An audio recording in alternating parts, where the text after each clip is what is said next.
Salam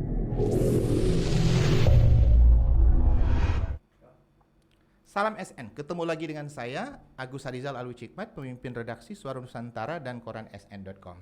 Dan episode kali ini, podcast. Dan podcast kali ini kita kedatangan tamu, tokoh muda, Iqbal Rudianto atau yang biasa disapa dengan Didit. Selamat malam, Did. Wah, Assalamualaikum warahmatullahi wabarakatuh. Waalaikumsalam. Saya sedikit menceritakan dengan Didit, siapa yang tidak kenal Didit di kota Palembang atau di Sumsel ya. Tokoh muda yang banyak aktif di dunia event organizer. Dia juga seorang ketua Asprafi, kemudian ketua SCAI Sumsel, kemudian juga 2 tahun belakangan menjadi ketua DKP Sumsel. Dan dia juga seorang wirausaha dan entrepreneur muda di Sumatera Selatan. Benar ini? Alhamdulillah benar kan. Oke, sesuai obrolan kita sebelum podcast tadi, Bung Didit ya, kita akan membicarakan tentang entrepreneur dulu ya. Berat ini. Berat ya. Sambil santai aja nih ya. Mungkin pertanyaan pertama ya, Did ya. Bagaimana anak muda Sumsel sekarang untuk menjadi entrepreneur ya? Iya. Ini pertanyaan permulaan dulu ini pertanyaan yang menarik dan sering didengar ya. Bagaimana anak muda Sumsel untuk tertarik di bidang entrepreneur. Jadi sebenarnya Kak Agus, kalau bicara entrepreneur ini kan sudah banyak sekali kita melihat materi-materi dari podcast, YouTube, dari toko-toko nasional, toko-toko publik dan lain sebagainya.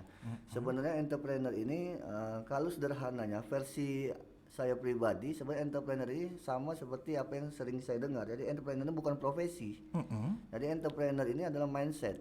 Jadi bagaimana kita berpikir membuka peluang, kita punya keahlian kita kembangkan, bagaimana kita bekerja keras, bagaimana kita menggabungkan potensi kita dalam berkolaborasi, bagaimana kita juga tidak dilatih, tidak pernah putus asa. Dan bagaimana kita juga harus menyesuaikan dengan semua perkembangan zaman untuk mencapai atau target-target yang ingin kita capai. Jadi sebenarnya mindset itu yang terkumpul di bidang entrepreneur yang kita pahami lah, versi kita seperti itu. Oke. Kemudian Did ya, kalau melihat katakanlah syarat-syarat atau apa tadi ya, basic-basic untuk menjadi entrepreneur, berarti untuk menjadi seorang entrepreneur tidak mesti kuliah ya, seorang yang tidak mesti kuliah. Yang penting punya mimpi. Yang penting punya mimpi punya mimpi dan tahu potensi diri kita. Jadi kan biasanya kan kita tuh terkadang menyadari, oh saya nih ada kelebihan di sini, kekurangannya di sini. Sepertinya saya tuh passionnya, sukanya seperti ini. Saya lebih menyenangi apabila misalnya dari segi kehidupan sehari-hari sudah sangat menyenangi dunia-dunia yang memang ada yang dunia olahraga, ada yang dunia musik, ada dunia misalnya dunia perdagangan dan lain sebagainya. Terkadang hal-hal seperti itu tidak dianggap sebagai potensi kelebihan yang dimiliki oleh generasi muda. Nah di era sekarang malahan generasi muda ini Kak Agus, saya melihatnya potensinya sangat luas sekali.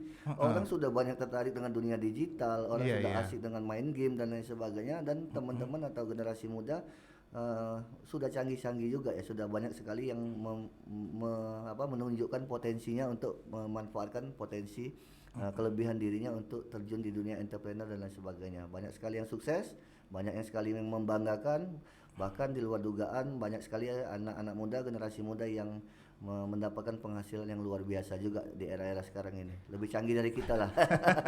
Untuk yang pemula ini ya, yang baru tadi ada mulai dari mimpi ya. Mungkin ada tips jitu dari seorang Didit ya untuk yang baru memulai atau baru memulai, aku pengennya jadi ini, pengen jadi ini.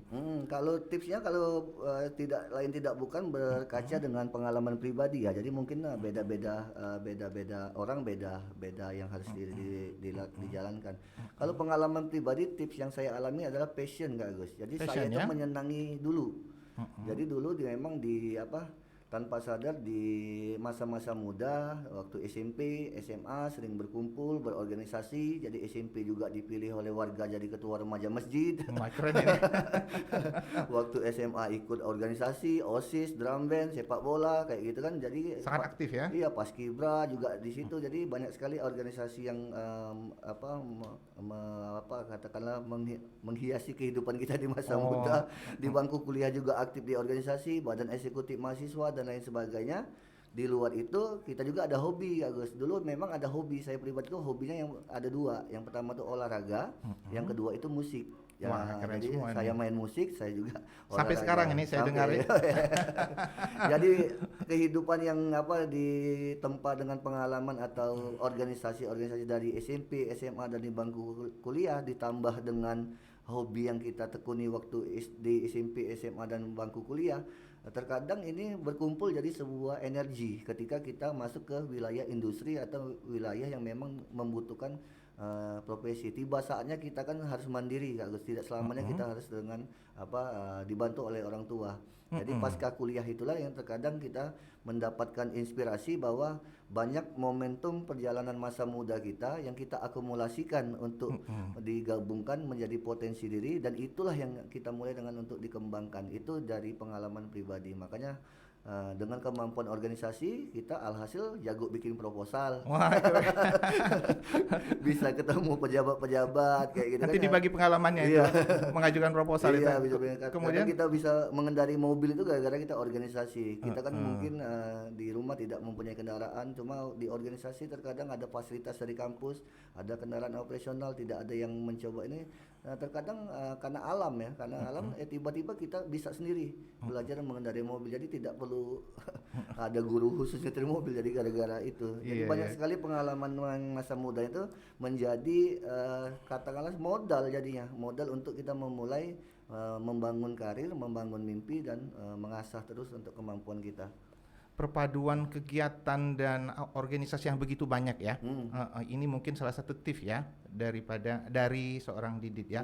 Kemudian tadi waktu kuliah itu sudah sangat sibuk ya. Bisa disentuh sedikit ya. Sibuk. Berarti waktu kuliah itu sudah mulai merintis untuk menjadi entrepreneur dulu ya. Iya, Didit, kalau kuliah aktifnya di badan eksekutif. Saya juga pernah jadi ketua jurusan Persatuan Mahasiswa Teknik Kimia. Saya juga gabung di Universitas mana ini, Didit? Di Muhammadiyah. Ya. Saya juga gabung di UKM seninya juga, sering membantu badan eksekutif mahasiswa tingkat universitas dan membantu badan eksekutif mahasiswa tingkat fakultas. Jadi ada dua organisasi yang begitu di banyak tingkat ya? universitas sama fakultas. Terkadang orang tuh taunya di kita. Jadi yang kita branding diri kita waktu kuliah pun banyak teman-teman aktivis, teman-teman mahasiswa di bangku kuliah taunya kalau Didit ini udah backgroundnya musik, bikin event, ya udah dialah gitu kayak gitu. Kalau ada kegiatan suruh dia, kalau ada panggung-panggung suruh dia. Beres lah sama dia kayak gitu kan. Ada inaugurasi, ada apa kegiatan-kegiatan yang hiburan yang lain sebagainya. Jadi ke branding sendiri karena pengalaman-pengalaman. Karena main band juga Kak Gus. Iya, saya dengar infonya itu. Dan pantas saja penikmat lensa SN sampai sekarang seorang Didit itu banyak menggelar banyak event ya. Bahkan tahun lalu berhasil melaksanakan Sriwijaya ya, Sriwijaya Expo ya. Bisa diceritakan waktu itu berhasil mendatangkan Menteri Pariwisata dan Ekonomi Kreatif. Ya, kalau di event organizer kebetulan saya sudah berdiri udah 17 tahun Kak Gus. Jadi dari tahun 2004. Apa namanya itu? PT untuk Negeri. PT untuk Negeri Production. Jadi brand UN Production itu kami bangun setelah setelah selesai di bangku kuliah. Jadi tahun 2003 saya selesai kuliah, sempat mencari pola usaha dan sebagainya. Tahun 2004 saya memberanikan diri membuka perusahaan sendiri. Jadi mungkin saya yang menjadi kebanggaan sekarang mungkin satu-satu yang belum pernah bekerja dengan orang lain. Jadi selesai kuliah langsung jadi bos. langsung menciptakan lapangan kerja dan menggaji orang ya. Dan mungkin bisa dibedakan ya, anak muda tahun 2003 pada saat Didit memulai sesuatu yang ini ya, entrepreneur, dengan anak muda zaman sekarang. Anak muda zaman dulu yang jelas keterbatasan informasi karena memang sekarang dunia digital sangat membantu sekali ya. Kalau di saat itu anak-anak muda sudah sangat sulit ya mendapatkan referensi, mendapatkan informasi dan lain sebagainya. Dunia event organizer di tahun 2002 di tahun 2003 malahan sangat masih asing di telinga masyarakat Sumatera Selatan. Malahan orang tuh taunya mungkin sebatas masih wedding organizer. Jadi event organizer belum ada belum ada menjadi sebuah kebutuhan resmi di kegiatan-kegiatan, malahan masih asing, masih bisa dihitung dengan jari pada saat itu 2003. Nah, peluang itu yang kita manfaatkan karena memang di bangku kuliah, di bangku SMA kita punya basic pengalaman bikin lomba cepat tepat teknik kimia, liga sepak bola, festival musik, semua kegiatan-kegiatan di kampus dan di sekolah kita eksekusi dengan baik, jadi pengalaman. Nah, ini yang kita jual, jadi jasa untuk penyelenggaraan sebuah acara secara profesional dengan kualitas baik dan dikerjakan dengan baik. Inilah yang kita branding dari awal bahwa kami mampu membuat sebuah perusahaan yang menawarkan bisnis jasa penyelenggaraan kegiatan yang kliennya tidak perlu lagi kerja dan tidak perlu lagi pusing untuk penyelenggaraan acara. Butuh berapa tahun untuk memberikan kepercayaan itu? Kan dulu kan terasa asing ya, EO itu kan. Nah, untuk ini di Sumsel, ya. untuk di Sumsel sendiri ya menumbuhkan kepercayaan. Untuk menumbuhkan kepercayaan terus terang kemarin pakai strategi Kak Gus. Apa Jadi itu klien strateginya? pertama kami adalah klien yang pernah mensponsori kegiatan mahasiswa kami dulu juga. Jadi ada perusahaan rokok yang pernah mensponsori kegiatan inaugurasi mahasiswa di kampus. Dia pernah membantu, artinya kita mendapatkan networking kan, artinya kita mempunyai jaringan. Setelah pasca kuliah kita mencoba mendirect sebuah event yang kita rancang tanpa membawa bendera kampus, kita membawa bendera sendiri, kita tawarkan kepada klien yang pernah membantu kita karena mereka memiliki pengalaman, pernah membantu kita, mudah-mudahan dia bilang kan kenal seorang Didit. Iya, kenal seorang Didit, dia yakin juga ketika dia membantu event pertama kami waktu tahun berapa itu? Tahun 2005. Oh, 2005 ya. Tahun 2005 itu yang pertama kali dia bantu untuk mereka yakin. Acara apa itu, Dit? Boleh disebut Itu sini? BG for you, BG 4U. Jadi ada filosofinya, artinya tuh BG itu Palembang, 4 itu for bahasa Inggrisnya, U itu untukmu. Jadi artinya Palembang untukmu. Konser musik itu ya? Konser musik, ada festival modifikasi motor, festival musik, lomba dancer, rolling thunder, pawai keliling kota Palembang, dan ada musik trailer waktu itu pada saat 2004. Oh ya, saya ingat itu ya. Ingat. Igor waktu itu. Iya. Dan berhasil acaranya ya? Alhamdulillah sukses, semua orang takjub dan kalau zaman sekarang bahasanya viral. Viral ya. Dan itu menjadi momen ya, menjadi momen momentum kami untuk mendapatkan respon positif dari banyak pihak. Jadi sponsor-sponsor mulai kepo, nanyain siapa yang ngerjain. Ya, mulai teman-teman komunitas juga bangga karena sudah terlibat di sebuah event yang keren menurut mereka pada saat itu, dan kami juga merasa lebih bangga lagi karena event ini merupakan ide kreatif teman-teman komunitas yang kita rangkum dan kita implementasikan sesuai dengan harapan dan cita-cita teman-teman untuk menggelar sebuah event yang menarik, keren, dibutuhkan oleh masyarakat, kaula muda, dan memang berkaitan dengan passionnya anak-anak muda. Pada saat itu banyak sekali klub modifikasi motor. Iya. Sampai sekarang masih ada klubnya, Paguyuban Motor Sriwijaya. Itu era-era kita itu bikinnya.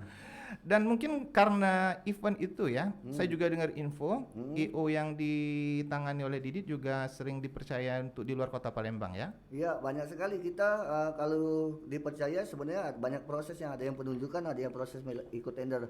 Kalau yang di luar Palembang kita terakhir banyak ngerjain kegiatan di Jakarta. Kita pernah terakhir dapat kegiatan Pekan Olahraga Mahasiswa Nasional di Gor Semantri, itu IU-nya di kita. Wah, keren. Jadi itu. tendernya seluruh Indonesia. Sudah nasional ini kiprahnya Palembang Didit. ya, Dari lensa ini ketahuan jadi kiprah Didit sudah nasional ya. Bisa diceritakan dikit itu, Dit? Iya, itu proses tender biasa karena yang diadu hanya proses, konsep, kompetensi perusahaannya. Biasa kan kalau tender ada pajaknya 3 tahun terakhir, kompetensi, SDM yang dimiliki, pengalaman yang dimiliki. Nah, uniknya ketika dia minta pengalaman minimal dua kali pernah mengerjakan event internasional atau event nasional yang serupa di bidang olahraga. Karena kata kota Palembang ini kota pernah SEA Games, Asian Games, AUG, ISG, dan kita terlibat ya dengan gampang kita menunjukkan portofolio kita bahwa kita bukan hanya terlibat di event nasional. Tahun berapa itu yang tadi? Tahun 2019. Oh, 2019 ya. Nah, tahun 2020 dapat lagi kegiatan padahal pandemi. Ya. Cuma kita membantu Kemendikbud untuk menyelenggarakan kegiatan pameran imersif Avandi di Museum Nasional dan Galeri Nasional. Bagaimana kita menyelenggarakan sebuah event dengan proses atau konsep CHSE event, jadi clean, healthy, safety dan environment. Bagaimana kita menggelar event dengan ada standar CHSE-nya. Jadi masalah registrasi, bagaimana orang menonton itu dengan standar protokol kesehatan yang ketat. Itu di tingkat nasional juga. Keren, luar biasa ya kiprah dari seorang Didit ya. Dan saya baca juga di portofolionya ini ada Didit ketua Asperapi ya, benar ya? Ya, Bisa diceritakan ini Asperapi ini sedikit? Ya, Asperapi adalah Asosiasi Perusahaan Pameran Indonesia. Kebetulan DPD Sumatera Selatannya dipercaya oleh teman-teman DPP dan teman-teman di daerah untuk intinya berorganisasi lah. Ini bidang organisasi MICE atau event kan, meeting, incentive, convention, exhibition. Isinya itu anggotanya lebih kurang ada teman-teman event organizer, stand kontraktor, ada vendor-vendor yang berkaitan dengan industri event lah, orang yang punya sound system, yang punya panggung, yang punya venue, termasuk hotel dan masih ada kehubungan dengan dunia EU lah ya. Oh ya, sangat berhubungan. Dan yang satu lagi ketua ECAI ya. Ya. ECAI namanya, ECAI Sumsel ya. Nah, ini mungkin Coffee Association of Indonesia. Nah, ini agak nyebrang dikit ini di luar dunia EU ini. Sebenarnya bukan nyebrang, karena tahun 2015 ada pengalaman unik. Perusahaan kita ikut tender juga. Tender di Kementerian Perdagangan dan Perindustrian di Jakarta. IO kita terpilih sebagai event organizer untuk penyelenggaraan event SCAA di Amerika tahun 2015, Specialty Coffee Association of America tahun 2015. Jadi IO kita berangkat juga untuk membantu membuat sebuah desain booth dari negara Indonesia mengikuti pameran tingkat internasional di Seattle di Amerika Serikat. Kebetulan IO kita juga yang menang tendernya kemarin itu. Wah, keren sekali ya. Dari seorang Didit ya, kita baru ketahui kiprahnya sudah sangat banyak ya. Dan kemudian ternyata Didit juga seorang ketua DKP ya, Dewan Kesenian Palembang. Nah, ini kan tentunya beranggotakan para seniman di Kota Palembang. Nah, ini bisa diceritakan dikit nanti. Ya, ini karena Dewan Kesenian Palembang ini baru dilantik tahun 2019 akhir bulan Desember, mungkin efektif bekerjanya tahun 2020 sama 2021. Artinya kami dilantik dan menjalankan amanat langsung menghadapi tantangan pandemi. Ini 2020-2021. Jadi menariknya di Dewan Kesenian Palembang kebetulan umurnya udah 22 tahun. 22 tahun ya. Jadi saya sudah membantu organisasi ini 2 tahun terakhir, bahwa di Dewan Kesenian Palembang itu memiliki mengamanahkan untuk mewadahi ada 6 komite seni, yaitu komite tari, komite musik, komite sastra, komite film, komite seni rupa, dan komite teater. Jadi ada 6 komite itu yang tergabung di kepengurusan atau di Dewan Kesenian Palembang. Tugas kita tidak lain tidak bukan bagaimana kita menjaga, membantu, melestarikan, mengakomodir semua potensi-potensi seni yang ada di Palembang, dan tugas utamanya adalah tetap melestarikan kesenian tradisional yang ada di Kota Palembang yang mungkin tidak banyak orang yang tahu, tidak banyak generasi muda yang banyak mengenal kesenian-kesenian Palembang, dan ini harus tetap menjadi kita lestarikan untuk menjadi potensi budaya dan karakter kita untuk kita kembangkan terus di kemudian hari. Nah, ini mungkin ya untuk generasi milenial sekarang ini Dit ya. Saya garis bawahi tadi melestarikan budaya tradisional ya, karena merupakan salah satu tanggung jawab dari DKP ya. Nah, ini mungkin ada cerita sedikit tentang tanggung jawabnya di wilayah sini ya. Iya, jadi kesenian tradisional yang di Palembang berkembang itu banyak sekali. Kita kan kenal dengan misalnya wayang Palembang. Jadi memang wayang Palembang memang datangnya dari Pulau Jawa. Cuma kehadiran wayang Palembang itu sudah ada di Palembang dari abad ke-18. Jadi sudah saatnya kita melestarikan wayang Palembang juga. Karena bedanya wayang Palembang dengan wayang Jawa tuh ada juga, mulai dari bahasa, formasinya dan lain sebagainya.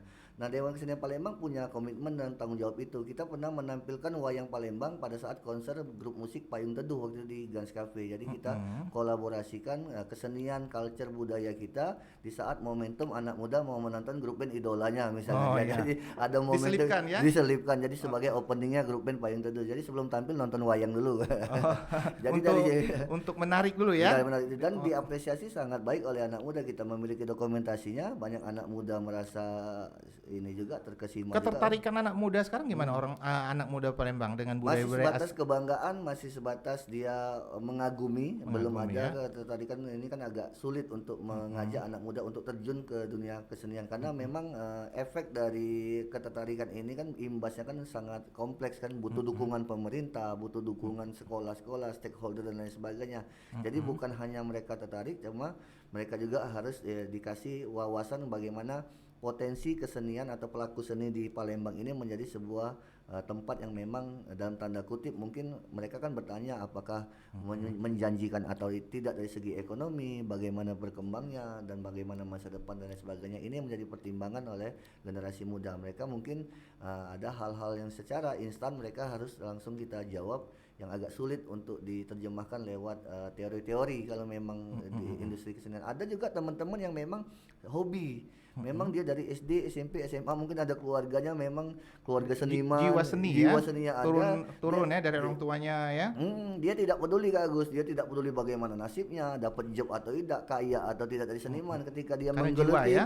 karena jiwa sudah menggeluti, alhamdulillah terkadang mereka orang-orang seperti ini yang bisa berhasil dia mendapatkan penghargaan, mendapatkan apresiasi banyak yang kita itu tahu. sering saya dengar bekerja sesuai dengan hati ya. Iya, bekerja dengan banyak sekali prestasinya, dibantu oleh Kementerian Pariwisata, dapat prestasi, dapat apresiasi, ada yang sudah dikirim ke luar negeri juga.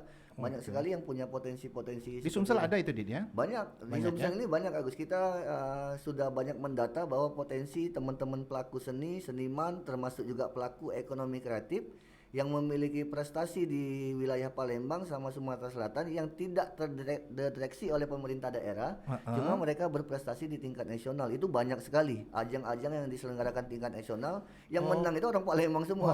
Tapi enggak ketahuan ya? Enggak ketahuan. Lomba film misalnya, anak-anak film sinias Palembang rupanya banyak juga yang berprestasi. Ya? Ketika kita bicara pertunjukan seni, banyak orang-orang Palembang bisa juga. Kemarin terakhir film dokumenter dibantu dari kementerian, rupanya orang Palembang. Dia bikin film dokumenter tentang warisan. Dia ceritain tentang wayang Palembang. Itu banyak sekali. Ada kesulitan enggak mendata itu, Dit? Kalau mendata selama ini tidak ada kesulitan. Yang kesulitan itu merangkul mereka ya kali. Bukan merangkul karena kondisi pandemi ini. Oh gitu. Jadi ya? kondisi pandemi ini sangat menghantam semua lini termasuk seniman. Jadi sama itu. Bisnis media juga kena. Dit. Jadi si malakama juga kan ketika kita mau menggerakkan sebuah komunitas ini, terkadang peluangnya dihalangi oleh aturan dari pandemi ini. Kita dilarang berkumpul, belum bolehnya bikin pertunjukan, kegiatan kebudayaan dan lain sebagainya. Jadi memang pandemi ini menjadi boleh dikatakan sangat menghantam lah. Menghantam ya. Kita doakan pandeminya segera berakhir. Amin. Ya. Oke. Dan malam hari ini kita ada tim kreatif Maggie dan Ilham. Ada pertanyaan nggak Maggie? Untuk Kak Didin. Silakan. Agak keras suaranya Ilham. Nah, Kak Didin ini kan dari dulu aktif di berbagai organisasi seperti mungkin sepak bola atau dan lainnya. Oke. Pas Ibra tadi bilang.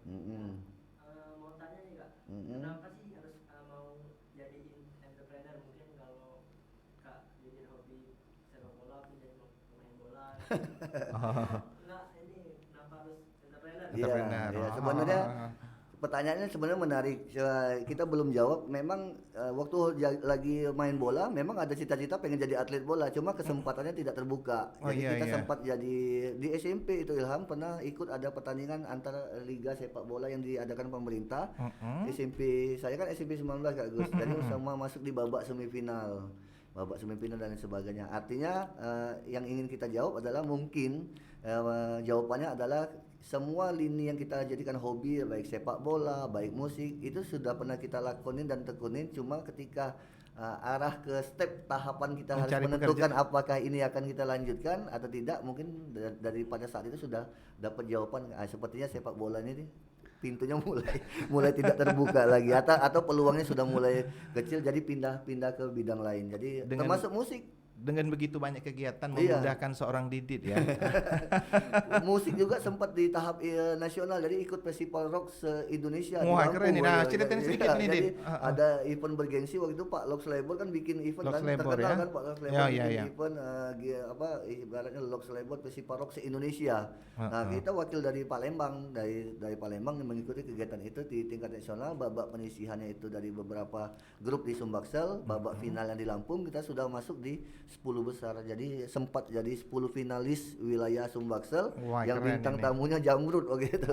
Satu grup band sama Jamrud, satu panggung enggak kita udah bawa final nama bandnya. Ya sempat ngeband lah begitu. Ini tim kreatif ngasih kode, ada satu pertanyaan lagi. Maggie ya? Semangat ya. Ayo Maggie. Maggie ini masih kuliah deh. Maggie masih kuliah ya. Kerja paruh waktu sama ini Lensa SN. Kak mau tanya nih Kak. Anak zaman sekarang sih produktivitas untuk menjadi seorang anak muda itu gimana lah? Harus membangun usaha atau gimana? Boleh tips-tipsnya nggak? Ya, anak muda sekarang kan sebenarnya kan sudah banyak sekali dibantu dengan keadaan ya. Mereka tidak ngapa-ngapain aja. Yang saya lihat anak muda itu sudah dapat informasi banyak. Dia pegang handphone, dia melihat perkembangan. Oh, temannya lagi sibuk ngurusin ini, ada temannya bikin aplikasi ini. Nah, terkadang hal-hal seperti ini yang membangkitkan semangat anak-anak muda untuk kenapa gue juga nggak aktif juga kayak gitu kan. Gue harus pilih nih bikin kegiatan yang positif-positif. Artinya kalau mau tips anak muda sekarang, luangkanlah waktu sebanyak mungkin untuk mencoba sesuai dengan passionnya, produktivitas waktu dan waktu yang ada sisa di luar jam sekolah. Mulailah berkembang dengan apa yang akan menjadi cita-cita kita. Misal kita ingin menjadi entrepreneur, cobalah belajar dari sekarang. Ya udah, dagang kecil-kecilan atau apa, kita latih biaya marketing. Atau kita mau jadi selebgram, ya coba sukses nggak kita mempromosikan produk orang. Memulai dari Instagram ya. Atau kita mau saingan dengan pengusaha-pengusaha kelas kakap bikin aplikasi, kita coba kembangkan dunia aplikasi dan lain sebagainya. Jadi semua peluang yang ingin menjadi cita-cita kita atau passion kita atau hobi kita, boleh sekarang lah saatnya untuk dipancing, untuk dimulai dicoba-coba atau diusahakan untuk dilaksanakan. Tipsnya itu dong Maggie. Langsung action. Langsung action. Walaupun beraba-raba. Satu pertanyaan yang tadi belum ditanyakan, kenapa memilih entrepreneur ketimbang profesi lain ini, Dit? Kenapa memilih entrepreneur? Tidak ada pilihan kan? Atau mungkin jawaban bijaknya mungkin entrepreneur yang memang pada saat itu belum banyak dirambah teman-teman, merasa memiliki potensi diri ke situ, dan memang ada semangat dan tekad untuk menjadi namanya cita-cita orang zaman dulu, Kak, pengen jadi pengusaha, pengen jadi orang kaya. Cuma itulah mungkin menjadi harapan kita, entrepreneur ini merasa memang passion atau memang hobi atau potensi yang kita miliki sepertinya cocok untuk di bidang entrepreneur. Ada keraguan nggak waktu itu pas mau melangkah menjadi seorang entrepreneur? Kan cita-cita orang masyarakat kemungkinan ada yang mau jadi pegawai negeri, polisi dan sebagainya. Nah, tiba-tiba Didit agak aneh sendiri misalnya waktu tahun 2003 ini ya. Itu yang menarik sebenarnya. Jadi bukan ada keraguan-raguan sebenarnya yang jadi kita sempat sebelum menentukan entrepreneur atau tidak, ini semua motivasi teman-teman geng di kuliah sebenarnya. Oh ya. Ketika teman-teman sudah mendapatkan pekerjaan semua, kebetulan saya yang paling belakang, masih pengangguran.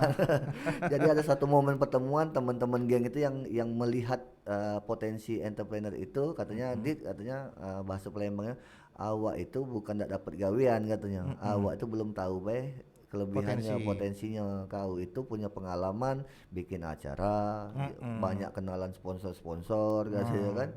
Punya pengalaman kegiatan-kegiatan itu, semua kegiatan potensinya itu kalau di era sekarang di dunia kerja di Jakarta itu, katanya waktu itu dia nyebutnya seperti itu ada bidang usaha jasa menawarkan bidang yang namanya event organizer atau wedding organizer, bahasanya seperti itu. Kenapa bisnis itu atau peluang itu tidak dikembangkan di daerah, itu bahasanya seperti itu. Dan mulai saat itulah ya. Dari saat itu baru sadar, masuk akal juga, support dari teman-teman yang melihat potensi ini. Terkadang memang kita dalam hidup kan butuh juga kacamata dari teman-teman melihat kita seperti apa dan lain sebagainya. Jadi sekarang siklusnya selalu tanya, Kak Agus apa nasihatnya buat saya. Jadi hampir sama dengan saya itu, minta komentar teman-teman, minta masukan teman-teman apa yang ini. Nah, terkadang itu perlu juga kita kan masukan saran dari teman-teman atau lingkungan. Jadi itu yang menjadi komitmen kita. Jadi setelah kita sadar kita punya potensi, didukung juga lingkungan yang mensupport kita, memberikan ini, berarti kan dalam tanda kutip udah melewati satu tahap, bahasanya tuh udah layak untuk dilanjutkan kan kayak gitu kan. Udah approve lah. Oke. Penikmat lensa SN, untuk diketahui bahwa Didit juga owner dari Guns Cafe ya. Salah satu cafe yang bertahan di daerah Kambang Iwak, Palembang ya. Nah, bisa diceritakan dikit tahun berapa kafe ini berdiri, kemudian sampai bisa bertahan di era pandemi ya, tahun 2000 ya? 2020. 2020 ya. Jadi kalau Guns Cafe itu dari tahun 2011 Kak Gus. Wah, sudah lama sekali jadi ya. Kalau IO-nya tahun 2004. Jadi setelah IO 7 tahun, ada sedikit tabungan, bahasanya kita kan ada sedikit tabungan potensi, jadi nekat sebenarnya yang Buat Gans Cafe kafe. nekat juga. Jadi IO-nya ada nekat juga, Gans Cafe juga termasuk yang bagian yang nekat juga. Karena memang kebutuhan akan tempat semua nongkrong IO ini kan butuh juga kan. Oh, Jadi iya, iya, IO iya. kan butuh nongkrong sama teman-teman pengisi acara, MC, talent, grup band. Oh, Dan pada mulanya itu dulu iya, ya. bertemu sama klien dan lain sebagainya selalu di tempat-tempat nongkrong atau di tempat-tempat kuliner lah yang ada di Palembang.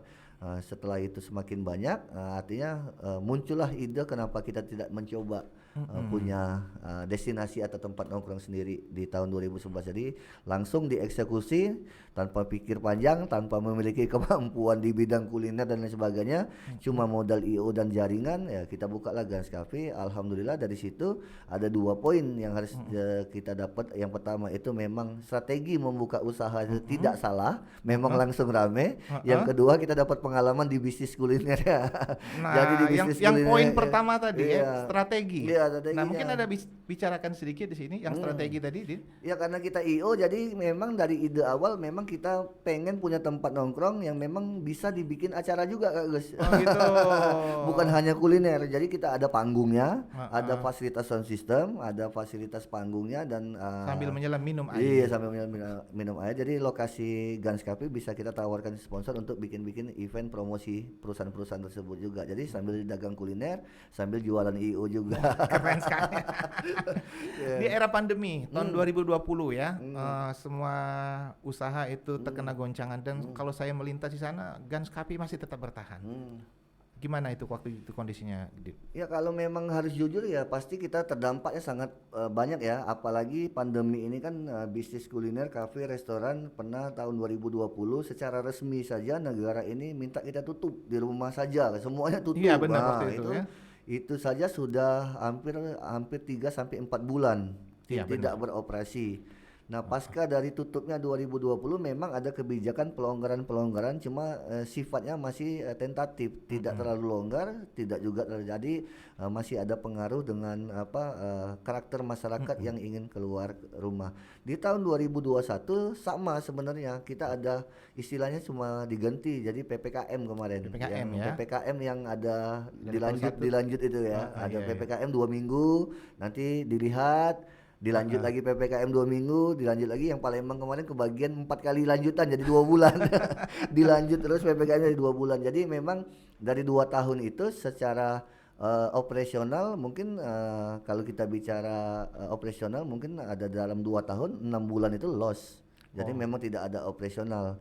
Cuma terkadang memang kita secara pengeluaran karena kita tidak operasional mungkin pengeluarannya tidak terlalu besar juga, jadi ada subsidi silang. Nah sisanya 1,5 tahunnya fluktuatif naik turun tergantung kondisi pemerintah di daerahnya masing-masing. Kalau dilonggarkan kita buka usaha dan lain sebagainya. Nah karena kafe kita ini sudah masuk ke tahun 2011, sekarang 2021, artinya sudah 10 ya? Tahun.